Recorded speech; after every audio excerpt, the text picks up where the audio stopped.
Hello guys, magandang hapon, tanghali pala. Nandito tayo ngayon sa isang beach dito sa Zambales. Ayan, makikita nyo yung buhangin na medyo puting-puti siya.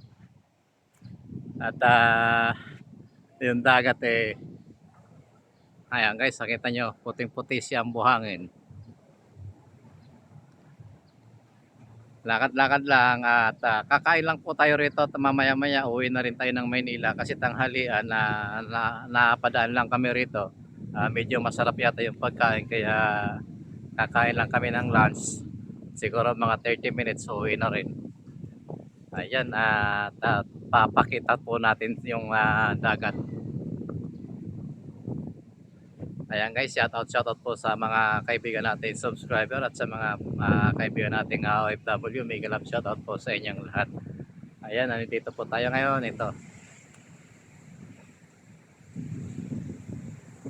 Ayan guys, kitang-kita yung kagandahan ng karagatan at saka yung buhangin puting-puti.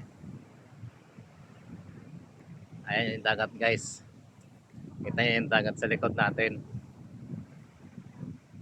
Medyo mahangin na ngayon, malakas na yung alon. Kaya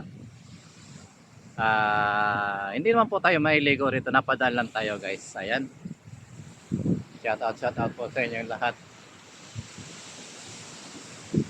Ayan, lakas na ng alon sa dagat guys. Andito po tayo guys sa Crystal Beach Resort sa Zambales. Ayan, kung makikita nyo yung ating background na marami siyang pine tree at medyo malakas yung hangin.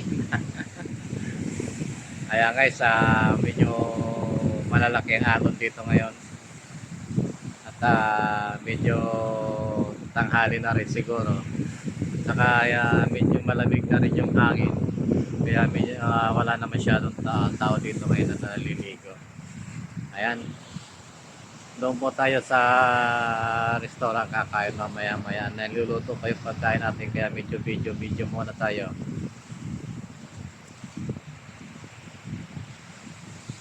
Ayan, shout out po sa inyo lahat at palipas oras lang kasi mamaya maya biyahe na naman tayo papunta ng Makati.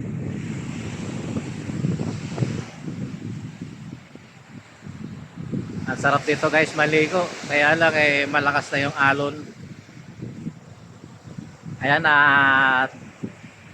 titingnan po natin yung dagat.